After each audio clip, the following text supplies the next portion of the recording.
El viento del desierto de Coahuila soplaba entre los maderos viejos del circo ambulante, llevando consigo el olor a sudor, polvo y miedo que se había vuelto tan familiar como la respiración. Elena Itzmendi despertó como cada mañana desde hacía 4 años, con los hombros doliéndole contra el techo bajo de su prisión. Sus 2,40 metros de altura la obligaban a dormir encogida, con las rodillas casi tocando el pecho y los brazos cruzados sobre el cuerpo como si fuera un cadáver preparado para el entierro. El colchón de paja crujía bajo su peso cada vez que intentaba moverse. Había aprendido a permanecer inmóvil durante horas, mirando las tablas podridas del techo mientras escuchaba los sonidos del circo despertar. Primero los caballos relinchando, después las voces de los trabajadores. Finalmente, la risa cruel de don Fermín contando las monedas de la noche anterior. «La giganta asesina», gritaba el hombre bajo desde el centro de la carpa. «Vengan a ver a la mujer que mató a su propio esposo con sus manos malditas». Elena cerró los ojos y apretó los puños. 4 años escuchando esas palabras y aún le dolían como la primera vez. Rodrigo no había sido su esposo por amor. Había sido un arriero que la veía como una aberración útil, alguien que podía cargar fardos más pesados que 3 hombres juntos y trabajar sin descanso. Pero cuando levantó la mano contra ella esa noche, cuando el pulque lo volvió más violento de lo habitual, Elena solo se defendió, un empujón, solo eso. Pero su fuerza era la de 4 hombres, y Rodrigo cayó mal. El recuerdo se desvanecía siempre en el mismo punto, el sonido seco, como una rama al quebrarse. 5 reales para ver el espectáculo más aterrador del mundo. Las voces de los curiosos se acercaban. Elena se sentó lentamente en el colchón, sintiendo cómo sus vértebras protestaban por la posición incómoda de toda la noche. Sus manos enormes temblaron mientras se pasaba los dedos por el cabello negro, intentando peinarse con un poco de dignidad antes de que comenzara el espectáculo. La primera piedra llegó a las 10 de la mañana. Golpeó contra los barrotes de hierro con un ruido metálico que resonó en el pecho de Elena. Después vinieron más, acompañadas de risas y comentarios. «Miren el tamaño de esa cosa. ¿Es mujer de verdad? Dicen que puede partir a un hombre por la mitad». Elena mantuvo la cabeza baja, las manos cruzadas sobre el regazo. Durante 4 años había aprendido que cualquier reacción solo los emocionaba más. Si lloraba, se reían. Si se enojaba, gritaban. Si los miraba directamente, algunos retrocedían asustados, pero otros se volvían más crueles. El silencio era su única protección. Ahora, señoras y señores, la voz de don Fermín subió de tono. Observen cómo esta criatura intenta parecer humana. El hombre bajo se acercó a la jaula con una vara larga. La usaba para empujar comida hacia Elena, para señalarla como si fuera un animal de zoológico. Hoy la usó para golpear los barrotes cerca de su cara. «Levántate, muéstrale a la gente lo grande que eres». Elena alzó la vista por un momento. Sus ojos de un verde profundo que su madre había llamado hermosos, se encontraron con los de una niña pequeña que la miraba desde los brazos de su padre. La niña no tenía miedo, solo curiosidad. Por un instante, Elena sintió algo parecido a la esperanza, pero el padre se dio cuenta de la mirada y apartó a la niña, susurrando algo sobre monstruos y maldiciones.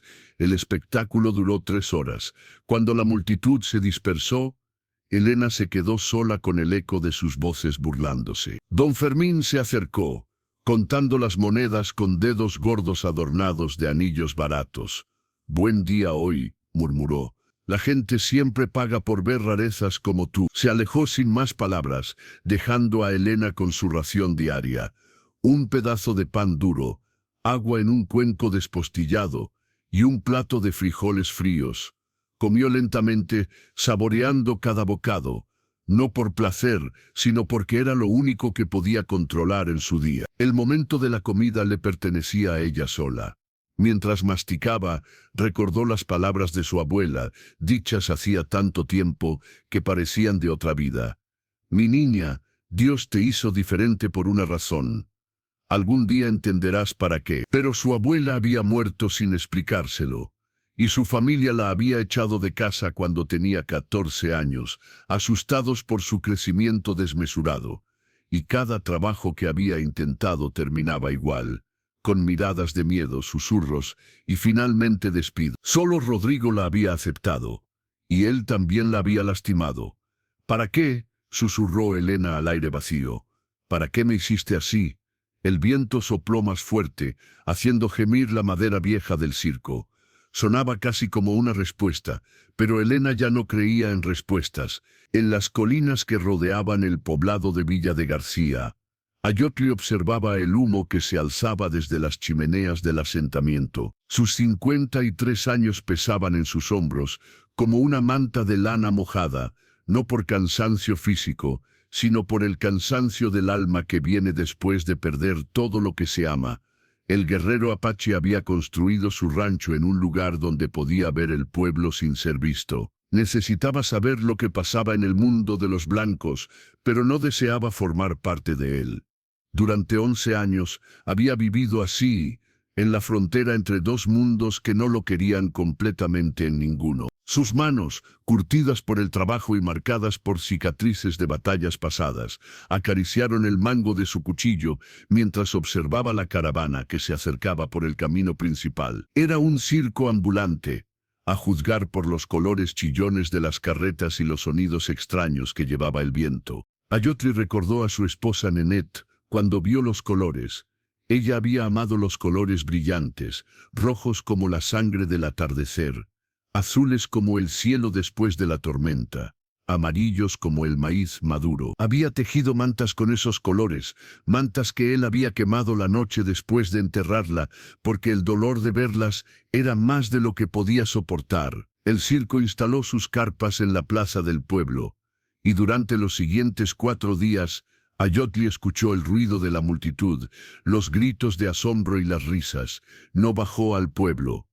Rara vez bajaba, solo cuando necesitaba provisiones que no podía conseguir de otro modo. Pero al 5.º día, algo cambió. El viento trajo un sonido diferente. No era risa ni asombro. Era algo más profundo, más doloroso. Era el sonido de alguien sufriendo en silencio, un gemido tan bajo que solo alguien acostumbrado a escuchar los susurros del desierto podía percibirlo. Ayotli bajó de su caballo y se acercó a pie al pueblo, moviéndose con la silenciosa precisión que había aprendido en décadas de guerra. Se ocultó entre las sombras de los edificios, acercándose al circo como si fuera territorio enemigo. Lo que vio le quitó el aliento. En el centro de la carpa principal había una jaula, y dentro de la jaula, encogida como un animal herido, estaba la mujer más grande que había visto en su vida. Pero no fue su tamaño lo que lo impactó, fue la manera en que mantenía los hombros, la forma en que miraba al suelo, la quietud desesperada de alguien que ha aprendido que cualquier movimiento trae dolor. Ayotli conocía esa postura. La había visto en prisioneros de guerra. La había sentido en su propio cuerpo durante los meses después de la muerte de Nenet. «Vengan a ver a la giganta asesina», gritaba un hombre bajo con anillos brillantes, la mujer que mató a su propio esposo. La multitud se reía y señalaba. Algunos tiraban pedazos de comida. Un muchacho lanzó una piedra pequeña que rebotó contra los barrotes cerca de la cara de la mujer. Ella no se movió. No lloró, no protestó. Solo se encogió un poco más. Ayotli sintió una furia que no había experimentado en años. No era la furia caliente de la batalla, sino algo más frío y más peligroso. Era la furia de un hombre que reconoce una injusticia tan profunda que clama venganza. Pero también reconoció algo más en la mujer gigante, en la manera en que sostenía las manos, en la curva protectora de sus hombros, en la dignidad silenciosa de su sufrimiento. Reconoció a alguien como él, alguien que había perdido todo, alguien que había sido juzgado por cosas fuera de su control, alguien que había aprendido a soportar el dolor sin hacer ruido. Se quedó observando hasta que la multitud se dispersó y el hombre de los anillos guardó las monedas. Vio cómo le daban a la mujer su comida como si fuera un animal. Vio cómo comía con cuidado, como si cada bocado fuera sagrado. Vio cómo se acurrucaba en el pequeño colchón de paja, intentando encontrar una posición que no lastimara su cuerpo demasiado grande para el espacio. Ayotli regresó a su rancho esa noche, pero no durmió. Cuando era joven, los ancianos de su tribu le habían enseñado que a veces los espíritus ponen a ciertas personas en nuestro camino por una razón, no para nuestro beneficio, sino para el de ellos. Le habían enseñado que el verdadero valor de un guerrero no se medía por cuántos enemigos podía matar, sino por cuántas almas perdidas podía ayudar a encontrar su camino. Durante 11 años había olvidado esas enseñanzas, perdido en su propio dolor. Pero esa noche, mirando las estrellas desde el patio de su rancho, Ayotli recordó quién había sido antes de convertirse en un hombre quebrado. Recordó que había sido un guerrero, sí, pero también un protector, un hombre que no podía ver sufrir a los inocentes sin hacer algo al respecto. Al amanecer, bajó de las colinas llevando una bolsa de cuero llena de monedas de plata. Había ahorrado durante años, vendiendo pieles y trabajos ocasionales a comerciantes que pasaban por su territorio. Nunca había sabido para qué guardaba ese dinero. Ahora lo sabía. Don Fermín estaba contando las ganancias de la noche anterior cuando vio al hombre acercarse. Era alto, de piel bronceada, con el cabello negro recogido en una trenza que le caía sobre el hombro derecho. Vestía con sencillez, camisa de algodón, pantalones de cuero, botas gastadas por el uso, pero había algo en su manera de caminar que hizo que don Fermín sintiera un escalofrío. El hombre se movía como un depredador, cada paso era calculado, silencioso, lleno de propósito. Sus ojos negros como la obsidiana no miraban alrededor con curiosidad, como los de los otros visitantes. Miraban directamente a don Fermín. Y en esa mirada había una intensidad que hacía que el dueño del circo se sintiera como si estuviera siendo evaluado por algo muy peligroso. «Buenos días», dijo el hombre cuando se detuvo frente a don Fermín. Su español era perfecto, pero había algo en su acento que sugería que no era su primera lengua. «Buenos días, amigo», respondió don Fermín, forzando una sonrisa. «Viene a ver el espectáculo. La giganta es verdaderamente impresionante. Vengo a hablar de negocios». Las palabras fueron dichas con tanta calma que por un momento don Fermín no entendió. Cuando lo hizo, soltó una risa nerviosa. «¿Negocios? ¿Qué clase de negocios?». El hombre sacó una bolsa de cuero de su cinturón y la puso sobre la mesa donde don Fermín contaba las monedas. El sonido fue inconfundible. «Plata, mucha plata. Quiero comprar a la mujer». Don Fermín parpadeó varias veces, como si no hubiera escuchado bien. «¿Comprar? Señor, no entiendo. La mujer no está en venta. Es mi atracción principal. Mi todo tiene precio». La voz del hombre no había cambiado de tono, pero había algo final en esas palabras. Don Fermín abrió la bolsa de cuero y sus ojos se agrandaron. Había más plata de la que había visto junta en años. «¿Cuánto hay aquí?» 350 pesos. Don Fermín calculó rápidamente. 350 pesos era más de lo que Elena le había generado en 8 meses. Era suficiente dinero para comprar una nueva atracción. Tal vez 2. Sus dedos tocaron las monedas frías. ¿Por qué la quiere? ¿Qué piensa hacer con ella? Por primera vez, algo parecido a la emoción cruzó el rostro del extraño. ¿Liberarla? ¿Liberarla? Don Fermín soltó otra risa nerviosa. «Señor, esa mujer es una asesina.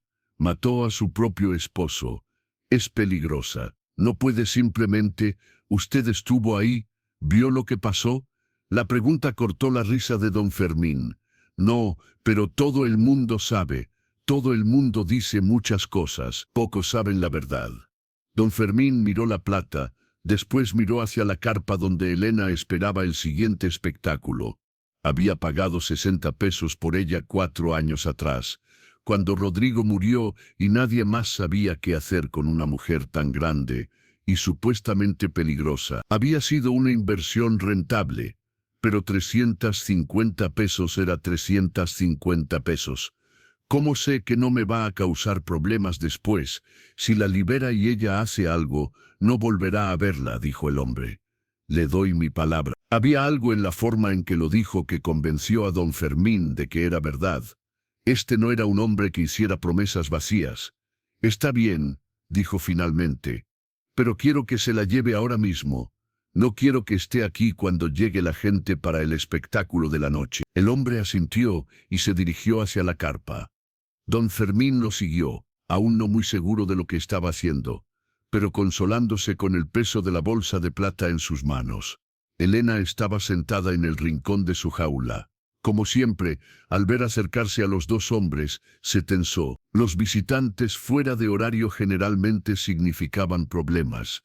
«Elena», dijo don Fermín, su voz más amable de lo que había sido en 4 años, «este señor quiere llevarte». Ella levantó la cabeza lentamente. Sus ojos se encontraron con los del hombre alto, y algo pasó entre ellos. No fue reconocimiento porque no se conocían. Fue algo más profundo, como si dos almas heridas se hubieran reconocido mutuamente. «¿Llevarme a dónde?», preguntó Elena. Su voz era ronca por falta de uso. Rara vez hablaba, y cuando lo hacía, era para responder preguntas directas con la menor cantidad de palabras posible. «Lejos de aquí», respondió el hombre, «a un lugar donde puedas estar en paz». Elena lo estudió durante un largo momento. Había aprendido a leer a las personas, a detectar mentiras, a protegerse de promesas falsas. Pero en los ojos de este hombre no vio mentira, no vio piedad tampoco, lo cual habría sido peor. Vio algo que no había visto dirigido hacia ella en años: respeto. «¿Por qué?», preguntó. El hombre fue callado por un momento, como si estuviera decidiendo cuánta verdad compartir. «Porque todos merecen ser libres». Don Fermín abrió la jaula con manos temblorosas. Había tenido esa llave durante 4 años, pero nunca la había usado, excepto para meter comida, o para que Elena saliera al espacio abierto durante las presentaciones, siempre con cadenas. Ahora la puerta se abría de par en par. Elena miró la abertura como si fuera una ilusión óptica. Durante 4 años había soñado con ese momento, pero ahora que estaba aquí, no podía moverse. «Vamos», dijo el hombre suavemente, extendiendo su mano hacia ella. «Ahora eres libre». Elena miró la mano extendida durante lo que parecieron horas. Era una mano grande, fuerte, con cicatrices que hablaban de trabajo duro y batallas pasadas. Pero no temblaba, no se apartaba, no mostraba miedo o disgusto por tocarla. Lentamente, extendió su propia mano enorme y tocó los dedos del hombre. El contacto fue como electricidad. No había tocado a otro ser humano sin violencia en 4 años. Sus ojos se llenaron de lágrimas que no se permitió derramar. «Ahora eres libre», repitió el hombre. Y en esas 4 palabras, Elena sintió que el peso del mundo se levantaba de sus hombros. El viaje hasta las montañas se hizo en silencio. Elena montaba detrás de Ayotli en su caballo, un animal fuerte acostumbrado a cargar peso, pero aún así ella podía sentir su esfuerzo bajo su cuerpo masivo. Se sentía culpable por ello, como se había sentido culpable por todo en los últimos años. «Peso mucho», murmuró después de 2 horas de camino. «Tal vez debería caminar». «El caballo está bien», respondió Ayotli sin volverse. «Y tú necesitas descansar». Era la primera conversación que habían tenido, y Elena se sorprendió de lo natural que sonaba su voz. Durante 4 años había hablado tan poco que a veces se preguntaba si había olvidado cómo hacerlo. El paisaje cambió gradualmente, de planicie árida a colinas ondulantes, y finalmente a montañas cubiertas de pinos y robles. El aire se volvió más fresco, cargado del aroma de las hojas y la tierra húmeda. Elena respiró profundamente, sintiendo cómo sus pulmones se expandían de manera diferente que en la jaula sofocante. «¿Cómo te llamas?», preguntó cuando llegaron a un arroyo donde Ayotli detuvo el caballo para que bebiera. «Ayotli». «Ayotli», repitió ella, probando el nombre náhuatl en su lengua. «Tortuga». El hombre se volvió para mirarla, sorprendido de que conociera el significado. «Mi abuela era otomí», explicó Elena. «Me enseñó algunas palabras en lenguas nativas. ¿Cómo te llamas tú? Tu nombre verdadero, no el que te puso el circo». «Elena Itzmendi». «Elena», repitió él. «Un nombre hermoso. Las palabras fueron dichas con tanta simplicidad que Elena se quedó sin aliento. No había sarcasmo, no había condescendencia. Era una declaración de hecho, dicha por alguien que parecía no tener costumbre de mentir. Llegaron al rancho de Ayotli al atardecer. Elena no sabía qué esperar, pero lo que encontró la sorprendió. No era lujoso, pero tampoco primitivo. Era un hogar construido para un hombre que valoraba la funcionalidad sobre la apariencia, pero que también entendía la importancia de la comodidad y la belleza simple. La casa principal era de madera sólida y piedra, con un techo lo suficientemente alto como para que Elena pudiera estar de pie sin agacharse.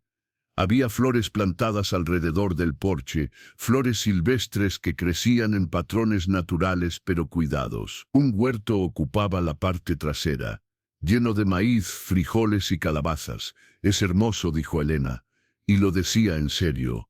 «Era de mi esposa», respondió Ayotli. Ella plantó las flores. Había algo en su tono que sugería que no debía hacer preguntas sobre su esposa. No todavía. Elena entendía los límites del dolor. Tenía los suyos propios. Ayotli le mostró un cuarto en la parte trasera de la casa. Era simple, pero limpio, con una cama que parecía lo suficientemente grande y fuerte para soportar su peso, una mesa pequeña, una silla robusta y una ventana que daba al huerto. «¿Es para mí?», preguntó Elena. «Es tuyo». «¿Por cuánto tiempo?». Ayotli la miró directamente a los ojos. «El tiempo que quieras quedarte». Esa noche, Elena se bañó por primera vez en 4 años. Ayotli había calentado agua en grandes ollas y llenado una tina de metal en el cuarto de baño. Le había dado jabón que olía a hierbas del campo y toallas limpias que eran suaves contra su piel. Cuando se hundió en el agua caliente, Elena lloró por los 4 años perdidos. Lloró por la humillación y el dolor. Lloró por Rodrigo, no porque lo amara, sino porque su muerte había definido su vida de maneras que nunca había elegido. Lloró por su familia que la había rechazado, por los trabajos que había perdido, por todos los lugares donde nunca había sido bienvenida. Pero también lloró por el alivio. Lloró porque el agua estaba caliente y limpia. Lloró porque había una puerta que podía cerrar. Lloró porque alguien le había dicho, «Ahora eres libre», y había hablado en serio. Cuando salió del baño, encontró ropa limpia esperándola en su cuarto. No le quedaba perfectamente. Ayotli había tenido que adivinar su talla, pero era ropa hecha para una mujer, no para un espectáculo. Una falda larga de algodón verde oscuro, una blusa blanca simple, ropa interior limpia. Había incluso zapatos grandes y sólidos, hechos para caminar en terreno irregular. Se vistió lentamente, maravillándose de la sensación de tela limpia contra piel limpia. Cuando salió de su cuarto, encontró a Ayotli sentado en la cocina, preparando la cena. Había un fuego pequeño en la estufa de leña y el aroma de frijoles y tortillas llenaba el aire. «Huele delicioso», dijo Elena. «¿Tienes hambre?». Era una pregunta simple, pero Elena se dio cuenta de que no sabía cómo responderla. Durante 4 años había comido cuando le daban comida. Había bebido cuando le daban agua. No se le había preguntado qué quería o cómo se sentía. «Sí», dijo finalmente. «Tengo hambre». Ayotli sirvió 2 platos y se sentaron a la mesa pequeña de la cocina. Elena comió lentamente, saboreando cada bocado. Los frijoles tenían especias que no había probado en años. Las tortillas estaban calientes y suaves. Había incluso un poco de queso fresco. «¿Cocinas siempre así?», preguntó. «Mi esposa me enseñó», respondió Ayotli. «Dijo que un hombre que no podía alimentarse bien no podía cuidar de nadie más. Era sabia». Sí, lo era. Comieron el resto de la cena en silencio cómodo. Cuando terminaron, Elena se ofreció a lavar los platos, pero Ayotli negó con la cabeza. «Mañana», dijo.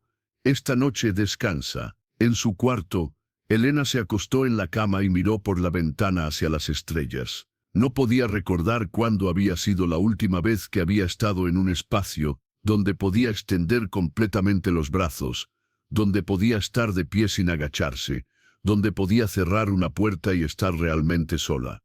Por primera vez en 4 años, Elena se durmió sin miedo. Las primeras semanas en la Sierra Azul fueron las más difíciles que Elena había experimentado, pero no por las razones que habría esperado. No era difícil por el trabajo físico. Sus manos enormes estaban hechas para la agricultura, y la tierra respondía a su toque como si hubiera estado esperándola. No era difícil por la soledad. Después de 4 años de ser observada constantemente, la privacidad era un regalo. Era difícil por la amabilidad. Ayotli no le pedía nada. No esperaba gratitud constante. No la trataba como una carga o como una curiosidad. Simplemente la trataba como un ser humano que merecía respeto. Y Elena no sabía cómo manejar eso. Cuando él salía a cazar en las mañanas, ella trabajaba en el huerto. Sus manos, que habían sido descritas como malditas por don Fermín, resultaron ser increíblemente gentiles con las plantas. Podía sentir cuando una planta necesitaba agua, cuando la tierra necesitaba más nutrientes, cuando las raíces estaban listas para extenderse. El maíz creció más alto bajo su cuidado. Los frijoles produjeron vainas más llenas. Las calabazas se volvieron grandes y dulces. «Tienes buena mano para esto», dijo Ayotli una tarde, observando las hileras perfectas de vegetales. «Mi abuela tenía un jardín pequeño», respondió Elena. «Me enseñó cuando era niña». Antes de... No terminó la frase, pero Ayotli entendió. Antes de que creciera demasiado, antes de que se volviera diferente, antes de que el mundo decidiera que era un monstruo. Una mañana, mientras Elena regaba las plantas, escuchó voces acercándose. Se tensó inmediatamente, el instinto de 4 años en cautiverio despertándose. Pero eran voces hablando en apache, y sonaban familiares aunque ella no entendiera las palabras. 3 personas emergieron del sendero del bosque. Una mujer mayor, con cabello gris trenzado con cuentas, un hombre de mediana edad con cicatrices de batalla, y una joven que no podía tener más de 17 años, con ojos curiosos e inteligentes. Los 3 se detuvieron cuando la vieron. Elena se irguió lentamente, preparándose para las miradas de shock, los susurros, tal vez el miedo. Era lo que siempre pasaba cuando la gente la veía por primera vez. Pero la mujer mayor simplemente asintió, como si Elena fuera exactamente lo que había esperado encontrar. «Así que, esta es la mujer que Ayotli salvó del circo», dijo en español perfecto. «Abuela», dijo la joven en apache, pero la mujer mayor levantó una mano. «Hablo español para que nuestra invitada pueda entender», dijo. Se acercó a Elena con pasos firmes. «Soy Xochiquetzal, curandera de la tribu. Este es mi hijo Cualli, y esta es mi nieta Yatzil». «Yatzil», repitió Elena. El nombre le dolió de una manera que no esperaba. «Significa la que es amada en náhuatl», explicó Yatzil con una sonrisa tímida. «¿Cómo te llamas?» «Elena Itzmendi». «Un nombre hermoso», dijo Xochiquetzal. «¿Puedo preguntarte algo, Elena Itzmendi?» Elena asintió, preparándose para las preguntas de siempre. «¿Por qué eres tan grande? ¿Es verdad que mataste a alguien? ¿Qué se siente ser un monstruo? ¿Conoces las propiedades medicinales de las plantas que estás cultivando?»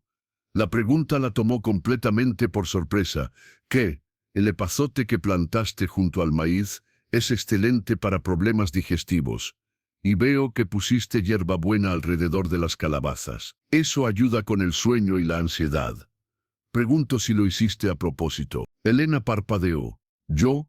Mi abuela me enseñó que ciertas plantas crecían bien juntas. No sabía que también era medicina». Xochiquetzal sonrió. «Todo jardín es medicina si sabes cómo mirarlo. ¿Te gustaría aprender más?» Fue así como comenzó la verdadera educación de Elena en la Sierra Azul. Xochiquetzal venía 3 veces por semana, trayendo canastas llenas de hierbas, raíces y semillas. Le enseñó a Elena los nombres de las plantas en español, en apache y en náhuatl. Le enseñó qué partes de cada planta eran útiles, cuándo cosecharlas, cómo secarlas y almacenarlas. «El conocimiento de las plantas es sagrado», le dijo una tarde mientras preparaban un ungüento para dolores musculares. «Se pasa de mujer a mujer, de curandera a curandera. Pero el don para hacer crecer las plantas, eso es algo diferente. Eso es un regalo de la tierra misma. ¿Un regalo?, preguntó Elena. Toda mi vida me han dicho que soy una maldición. Xochiquetzal dejó de moler las hierbas y miró directamente a Elena. Niña, ¿has visto alguna vez a una montaña disculparse por ser alta? ¿Has visto a un río pedir perdón por ser profundo? No. Entonces, ¿por qué tú deberías disculparte por ser como la tierra te hizo? Elena no tenía respuesta para eso. Yatzil, la joven, se volvió visitante regular también. Al principio venía con su abuela, pero después comenzó a venir sola. Era curiosa sobre todo, cómo había crecido Elena tan alta, cómo era vivir en el mundo de los blancos, qué había visto en sus viajes. Nunca he estado más allá del territorio de la tribu, confesó una tarde mientras ayudaba a Elena a plantar semillas de girasol. Mis padres dicen que el mundo exterior es peligroso para gente como nosotros. Puede serlo, admitió Elena, pero también hay belleza allí. Hay gente buena, como tu tío Ayotli. No es mi tío de sangre, explicó Yatzil. Pero mi abuela dice que la familia verdadera se elige, no se nace. Tu abuela es muy sabia. Ella dice que tú también tienes sabiduría. Dice que alguien que ha sufrido tanto, y aún puede ser gentil con las plantas, tiene sabiduría en el alma. Esa noche, Elena le contó a Ayotli sobre la visita de Xochiquetzal y Yatzil. Tu cuñada es intensa, dijo. Ayotli sonrió, y Elena se dio cuenta de que era la primera vez que lo había visto sonreír realmente. Xochiquetzal dice que las plantas te reconocieron como curandera antes de que tú misma lo supieras, dijo. Dice que es por eso que crecen tan bien para ti. ¿Tú crees eso? Ayotli la miró por un largo momento. Creo que hay muchas formas de sanar en este mundo. Y creo que tú tienes algo especial con la tierra. Esa noche Elena se durmió pensando en semillas y raíces, en plantas que crecían hacia la luz, sin disculparse por el espacio que ocupaban. Los meses pasaron como agua entre los dedos, y Elena comenzó a notar cambios en sí misma que no tenían que ver con su cuerpo, sino con su alma. Se levantaba cada mañana, no con el miedo de lo que el día podría traer, sino con anticipación de qué plantas necesitarían su atención, qué remedios podría aprender de Xochiquetzal, qué historias podría compartir con Yatzil. Su jardín se había expandido más allá del huerto original de Ayotli.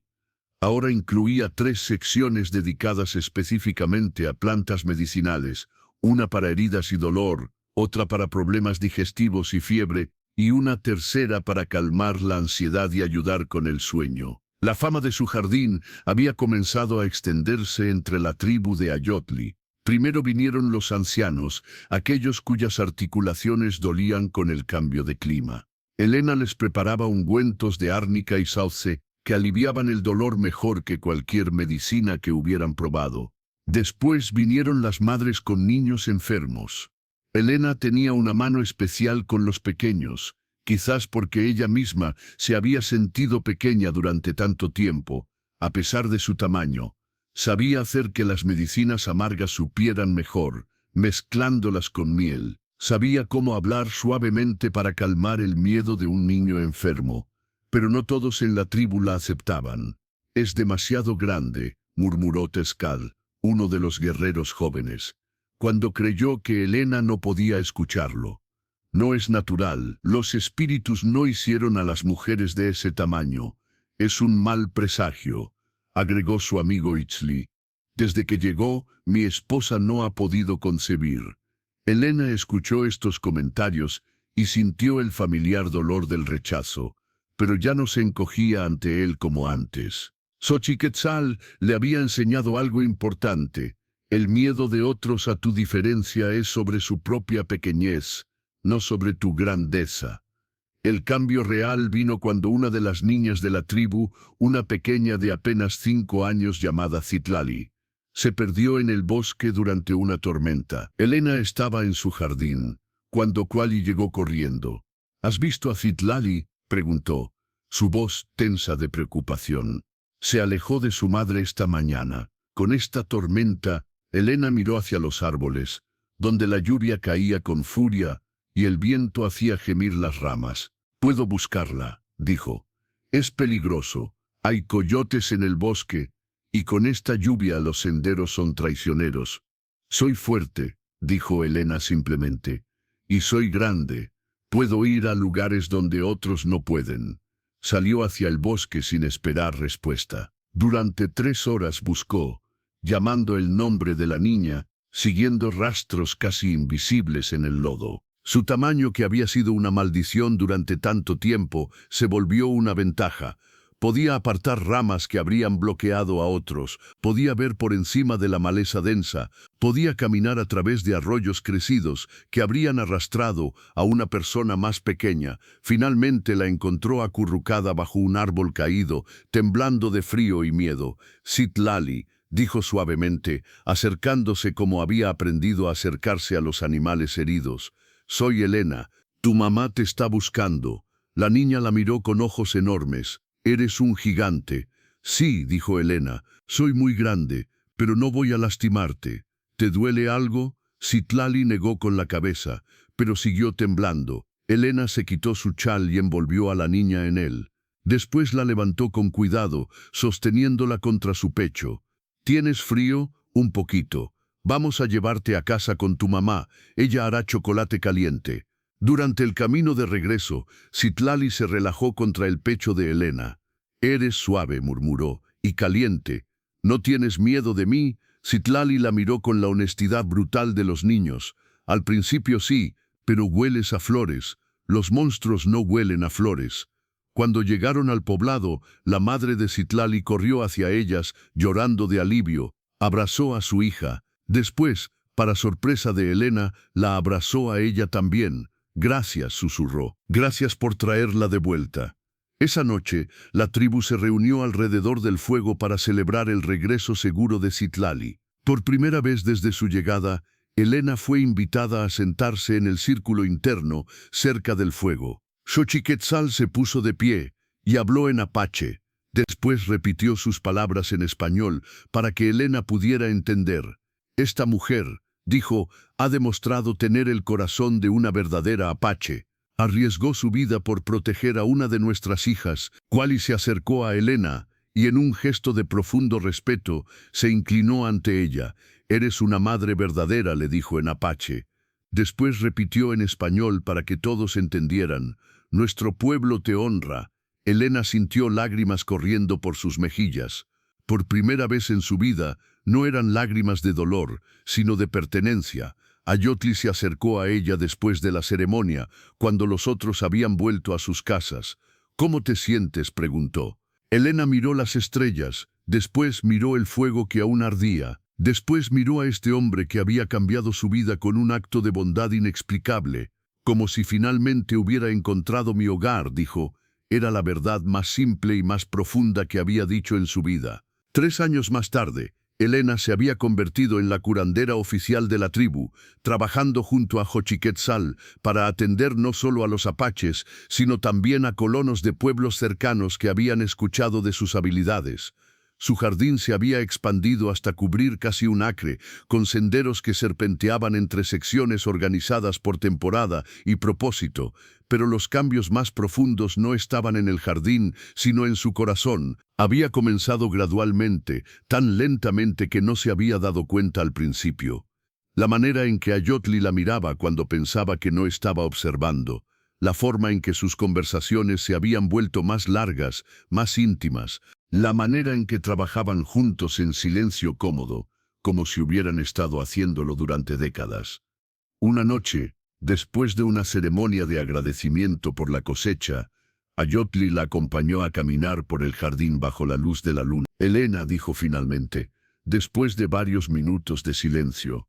«¿Sí? ¿Eres feliz aquí?» La pregunta la tomó por sorpresa, no por lo que preguntaba, sino por la manera en que lo preguntaba. Había algo vulnerable en su voz, algo que sugería que su respuesta importaba más de lo que una simple pregunta sobre bienestar requeriría. «Más feliz de lo que pensé que era posible», respondió honestamente. «¿Te quedarías permanentemente?» Elena se detuvo de caminar y se volvió hacia él. A la luz de la luna podía ver la incertidumbre en sus ojos. ¿Me estás pidiendo que me quede como tu curandera o como algo más? Ayotli respiró profundamente. Como mi esposa, si me acepta. Las palabras colgaron en el aire entre ellos como una promesa delicada. Ayotli, dijo Elena suavemente, soy demasiado grande, soy diferente, la gente siempre hablará. La interrumpió él. Se acercó a ella, tomando sus manos enormes en las suyas, pero la gente que importa ya te acepta. Y yo, hizo una pausa. Yo te amo por quien eres, no a pesar de quién eres. Elena sintió que algo se rompía dentro de su pecho, algo que había estado apretado y doloroso durante tanto tiempo que había olvidado que era capaz de sanar. Nunca pensé que alguien podría amarme, susurró. Nunca pensé que podría amar de nuevo después de Nenet, admitió Ayotli. Pero tú me enseñaste que el corazón puede crecer para hacer espacio para nuevo amor sin perder el viejo. Se besaron bajo las estrellas, rodeados por el aroma de las plantas medicinales que Elena había cultivado con tanto cuidado. La ceremonia de matrimonio se realizó un mes después, bajo el cielo abierto, de acuerdo con las tradiciones apache. Elena vestía un huipil azul, que Yatzil había tejido especialmente para la ocasión, decorado con flores bordadas que representaban cada planta en su jardín. Los niños de la tribu le trajeron flores silvestres, construyendo un altar de colores alrededor de donde ella y Ayotli intercambiaron votos. Prometo honrarte, dijo Ayotli, protegerte y caminar contigo hasta que mis pies ya no puedan llevarme. Prometo amarte, respondió Elena, cuidarte y usar mis dones para servir a nuestra familia y nuestra tribu. Cuando los ancianos los declararon marido y mujer, la celebración duró hasta el amanecer. Pero la verdadera transformación de Elena no se completó hasta el día, varios años después, cuando llegó al poblado una familia de colonos con una niña que no podía dejar de crecer. La niña tenía 11 años, pero ya medía casi tan alto como un hombre adulto. Sus padres la habían llevado de médico en médico, buscando una cura para lo que llamaban su enfermedad. La niña se escondía detrás de su madre, encogiendo sus hombros enormes, con los ojos llenos del mismo dolor que Elena recordaba de su propia infancia. Escuchamos que hay una curandera aquí, dijo el padre. Alguien que puede ayudar con condiciones especiales. Elena se acercó lentamente a la familia. Cuando la niña la vio, sus ojos se agrandaron, no de miedo sino de asombro. «Eres como yo», susurró. «Sí», dijo Elena, arrodillándose para estar al nivel de los ojos de la niña. «Soy como tú, duele ser tan grande a veces». «Lo sé», admitió Elena, «pero también puede ser hermoso». «¿Cómo?». Elena sonrió y extendió su mano hacia la niña. «Ven, te voy a enseñar mi jardín. Te voy a enseñar todas las cosas maravillosas que las manos grandes pueden hacer». Mientras caminaban por el jardín, Elena le habló a la niña sobre las plantas que había cultivado, sobre la tribu que la había aceptado, sobre el hombre que la había amado lo suficiente para liberarla de su jaula. «Pero más importante», dijo, «te voy a enseñar que no eres demasiado grande para el mundo. El mundo simplemente necesita crecer para hacer espacio para personas como nosotras». La niña se quedó con Elena y Ayotli durante 4 meses, aprendiendo no solo sobre plantas medicinales, sino sobre la dignidad, sobre la pertenencia, sobre la posibilidad de ser amada exactamente como era. Cuando finalmente regresó con sus padres, caminaba con la cabeza alta y los hombros rectos. «Algún día», le dijo a Elena antes de partir, «voy a ayudar a otras niñas como nosotras». «Sé que lo harás», respondió Elena. Esa noche Elena se sentó en su porche con Ayotli, mirando las estrellas y escuchando los sonidos nocturnos del desierto. Sus manos, que una vez habían sido llamadas malditas, descansaban sobre su vientre, donde crecía su primer hijo. «¿En qué piensas?», preguntó Ayotli. Elena sonrió, recordando las palabras de su abuela hacía tanto tiempo. «Mi niña, Dios te hizo diferente por una razón. Pienso», dijo, «que finalmente entiendo para qué me hizo Dios así». En la distancia, un coyote aulló a la luna, y Elena sintió que el sonido era como una bendición, un reconocimiento de que había completado un círculo que había comenzado hace tanto tiempo en una jaula pequeña e ignominiosa. Ahora era libre, era amada, era hogar, y en sus manos grandes y gentiles llevaba el poder de ayudar a otros a encontrar su propio camino hacia la libertad.